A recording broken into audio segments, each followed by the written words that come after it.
आज की वीडियो में हम लोग देखने वाले हैं सेट टाइम इंटरवल के बारे में और सेट टाइम आउट के बारे में। ठीक है, तो ये एक्चुअली में ये दो ऐसे आप कह सकते हो कि फंक्शन है या फिर मेथड्स है जावास्क्रिप्ट के, जिनके यूज़ से ना आप लोग किसी भी टास्क को ना टाइम बेस बना सकते हो। मतलब कि कुछ टाइम बीते तो ये काम होना चाहिए, कुछ टाइम और ये वाला जो भी टास्क है वो रिपीट करना चाहिए हर इतने टाइम के बाद, तब हम लोग इसका यूज़ करते हैं। तो आज हम लोग वही देखेंगे।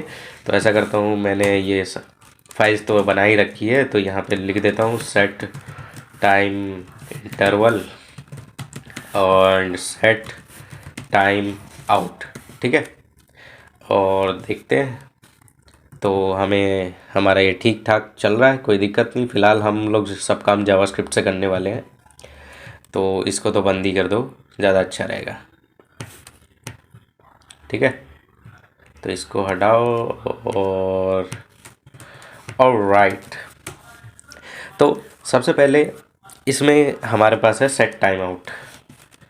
ठीक है, सेट टाइम आउट।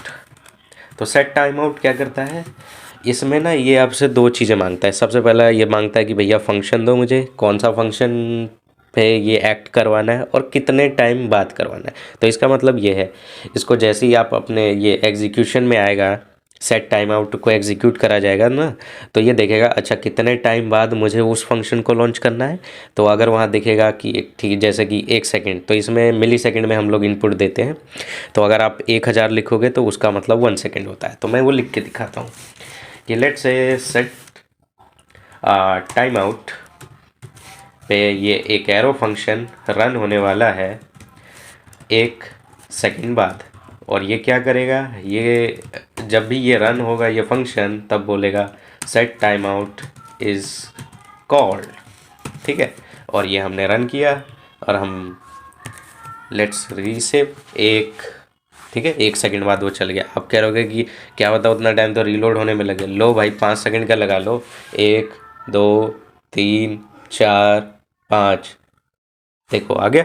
ठीक है, तो ऐसे करके ये सेट टाइम आउट काम करता है। अब जैसे कि ऐसे करके मैंने लगा दिया भाई एक बार में ही 100 सेकेंड का, तो ऐसा तो ये और तब इसका काम नहीं है। तब हम लोग क्या करेंगे, ऐसे ये लगा ही रहेगा हमारे जावास्क्रिप्ट में नहीं। तो आप ऐसा कर सकते हो कि इसको ना एक जगह पे डाल दो। ठीक है, तो एक हमने इसके वेरिएबल में इसका रेफरेंस, मतलब ये जावास्क्रिप्ट ना हर एक टाइम वाले फंक्शन को, जैसे सेट टाइम आउट हो या फिर सेट टाइम इंटरवल हो, इनको ना एक आईडी देता है। क्योंकि अब जैसे ये तो 100 सेकेंड बाद एग्जीक्यूट होना है, तो वो पता कैसे लगाएगा जावास्क्रिप्ट की, हाँ भाई अब इस वाले को एग्जीक्यूट करना है, इतना टाइम बीत गया है तो इसको एग्जीक्यूट करो जाके। तो वो इस ऐसे ही पता लगाता है, वो हर एक टाइम इंटरवल्स को ना आईडी दे देता है। जैसे ये सेट टाइम आउट हमने यहाँ पे डिक्लेयर किया है, तो इसको भी एक आईडी मिल चुकी है। कि अगर मैं इसको कंसोल लॉग करवाऊँ, कंसोल लॉग ए, तो उसकी आईडी है अभी 1। और ऐसे ही करके एक और हम यहाँ पे डिक्लेयर कर दें। ठीक है, सेम ही कर रहा हूँ, बस वेरिएबल का नाम बदल दूंगा। ठीक है, और इन सबको 1 1 सेकेंड बाद ही चला देते हैं अभी के लिए।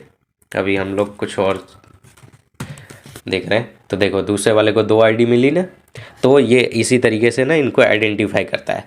तो अब ये बात हो रही है कि अब जैसे ये एक बार ही चल गए, मतलब आ गए क्यू में, आ गए कि अब ये वेट कर रहे हैं 1 सेकेंड का और उसके बाद ये एग्जीक्यूट हो जाएंगे। तो आपको अगर इन्हें रोकना है तो उसके लिए क्या करोगे, तो उसमें हम लोग कुछ नहीं बोलते, हम बोलते हैं क्लियर टाइम आउट, और यहाँ पे वो फंक्शन या फिर आईडी देते हैं।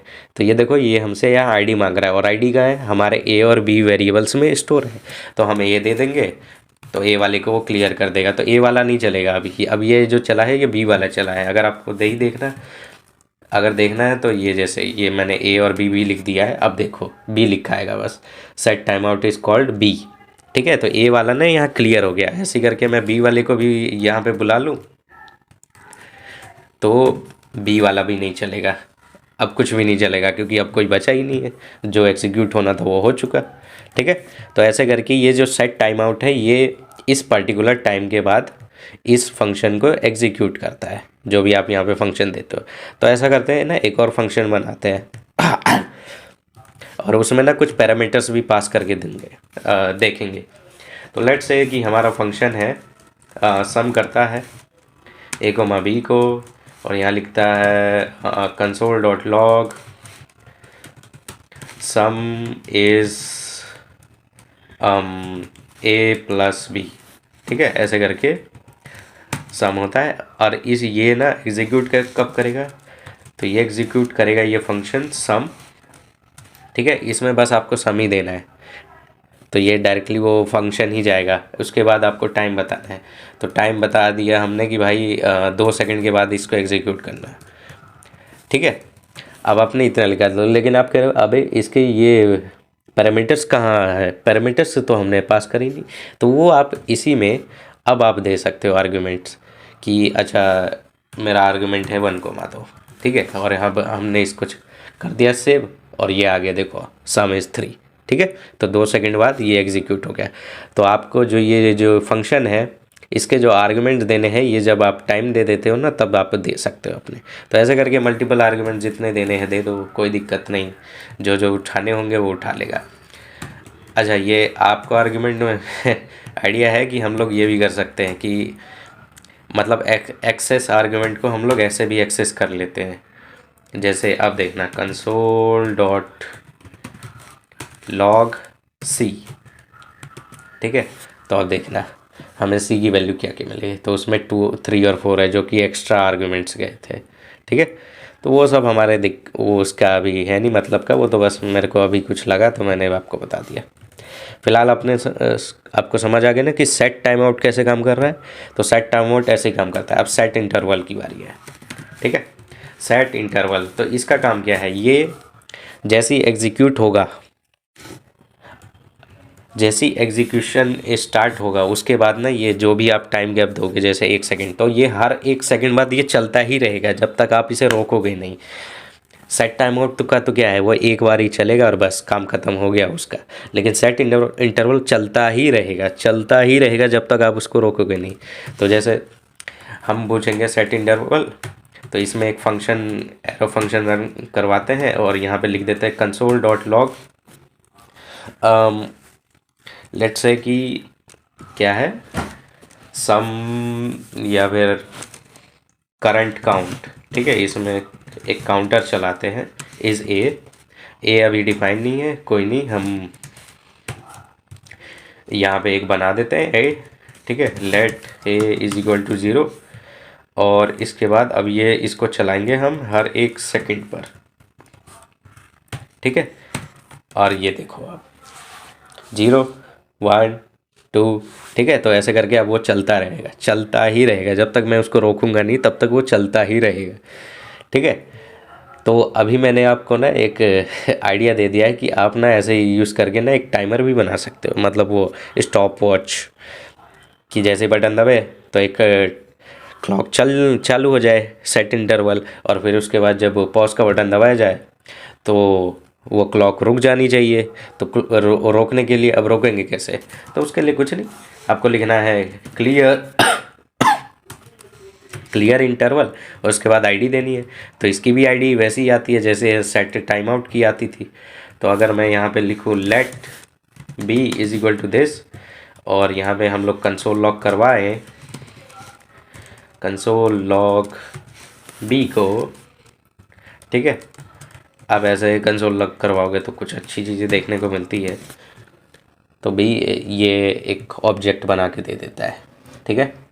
तो बी की वैल्यू 1 है, तो ये उसने जावास्क्रिप्ट ने अपना काम किया और आईडी देती है बना के, ठीक है। तो ऐसा करके हम लोग सेट इंटरवल का यूज़ करते हैं कि जब हमें कोई काम हर एक पर्टिकुलर टाइम के बाद करवाना होता है लगातार ही, तब हम लोग सेट इंटरवल का यूज़ करते हैं। सेट टाइम आउट का यूज़ हम लोग तब करते हैं जब हमें किसी भी काम को एक पर्टिकुलर टाइम के बाद बस एक बार ही करवाना होता है, बस काम ख़त्म, तब हम लोग सेट टाइम आउट का यूज़ करते हैं। तो और हमने इसे ये भी देख लिया कि अगर हमने एक बार लगा दिया इन्हें तो हम इसे क्लियर कैसे करते हैं, इंटरवल सेट इंटरवल को या फिर सेट टाइम आउट को क्लियर कैसे करते हैं, ठीक है। अब एक छोटा सा क्वेश्चन है, ठीक है। तो एक बार फटाक से उसके करते हैं। तो जैसे मैं लिखता हूँ कंसोल डॉट लॉग, यहाँ पे करेंगे ए, ठीक है। अब इसके बाद एक सेट टाइम आउट चलाते हैं, ठीक है। तो ये फंक्शन क्या करेगा, ये कंसोल लॉक करेगा बी को, ठीक है। और इसको ना हम 0 सेकंड बाद चलाएंगे, ठीक है। अब ऐसे ही करके फिर एक कंसोल लॉग कर रहे हैं हम लोग सी का, एंड फिर हम एक सेट टाइम आउट करते हैं और यहाँ पे हम लोग डी लिख देते हैं और इसके बाद ई लिख देते हैं, ठीक है। तो अरे अरे उधर मत देखना, अभी इधर नहीं, अभी इधर नहीं, हाँ अभी क्वेश्चन की तरफ देखो। तो हम लोग क्या कर रहे हैं, सबसे पहले हम लोग कंसोल लॉक करवाएंगे इको, ठीक है, कोई दिक्कत नहीं। फिर हमने एक सेट टाइम आउट चलवाया है, तो सेट टाइम आउट जो भी इस फंक्शन को है उसको कितनी देर बाद चलाएगा, 0 सेकंड बाद। हो 0 सेकंड का मतलब आपको क्या लग रहा होगा कि अच्छा 0 सेकंड मतलब कुछ नहीं, बस अभी मिला, चलो चला दो इसको, फंक्शन को रन करो, ठीक है। तो उस हिसाब से बी कंसोल लॉग होगा, फिर उसके बाद सी होगा, और फिर पुराने ही लॉजिक को हम लोग अपनाएं तो फिर डी कंसोल लॉग होगा, और फिर उसके बाद ई आएगा। तो अकॉर्डिंग टू अस हमारा आंसर आना चाहिए A B C D E normally, ठीक है। लेकिन जावास्क्रिप्ट ने कुछ और ही किया है, ये देखो आंसर क्या है। आंसर आया ए जो कि नॉर्मल कंसोल था, फिर सी जो कि नॉर्मल कंसोल था, फिर ई जो कि नॉर्मल कंसोल है, और फिर उसके बाद बी और डी चले। तो बी एंड डी भले ही 0 सेकंड का उनका वो था कि इतने डिले के बाद चलना है, लेकिन तब भी वो लोग बाद में चले हैं जब जावास्क्रिप्ट एग्जीक्यूट हो चुकी थी, ठीक है। अब ऐसा करते हैं ना, इसमें ना एक अब मैं बहुत बड़ा कोड लिख देता हूँ, बहुत बड़ा, चलते रहो चलते रहो चलते रहो चलते रहो, ठीक है। तो ये मैं कुछ पता नहीं कितनी लाइनों का लिख चुका हूँ मैं, मतलब मैं तो बढ़ाए जा रहा हूँ, ठीक है। सेव करते हैं, और ये देखो अभी भी जो बी और डी है ना वो लास्ट में ही चले हैं, तो शुरुआत में चले ही नहीं, जबकि इतनी लाइनें पहले उस जावास्क्रिप्ट ने प्रिंट कर दी। तो इसका मतलब क्या समझ आया कि जावास्क्रिप्ट ने ना वो एग्जीक्यूट करते जा रहा है, और जो सेट टाइम आउट होता है ना इनको ना पुश करते जाता है, एक एक क्यू में पुश करते चला जाता है, ठीक है, अकॉर्डिंग टू टाइम। कि जैसे 0 सेकंड है तो ये सबसे ऊपर रहेंगे, और उसके बाद जो जिसका जितना ज़्यादा टाइम रहेगा वो जो उतने नीचे जाते रहेंगे, ठीक है। उसके बाद जब ये जावास्क्रिप्ट एग्जीक्यूट हो जाएगी ना पूरी, ठीक है, वो जब यहाँ तक पूरी एग्जीक्यूट कर देगा, उसके बाद ये सेट टाइम आउट पे जाएगा, मतलब उस क्यू में देखेगा, अच्छा हो गया क्या तेरा टाइम, ठीक है हो गया, चला तेरे को एग्जीक्यूट करवाता हूँ, तेरा हो गया, ठीक है तू भी आ, तेरे को भी एग्जीक्यूट करवाता। तो ऐसे करके ये सेट टाइम आउट का ये बिहेवियर जो आपने अभी देखा वो इसी कारण आ रहा है, ठीक है। तो आई होप आप लोगों को सेट टाइम आउट और सेट इंटरवल के बारे में सब कुछ समझ में आ गया होगा। इसमें थोड़े बहुत खुद ही अपनी तरफ से एक्सपेरिमेंट करो, कुछ अच्छी चीज़ें जानने को मिलेगी आपको, ठीक है। तो आज के लिए बस इतना ही, मिलता हूँ मैं आपसे नेक्स्ट वीडियो में, सी या बाय।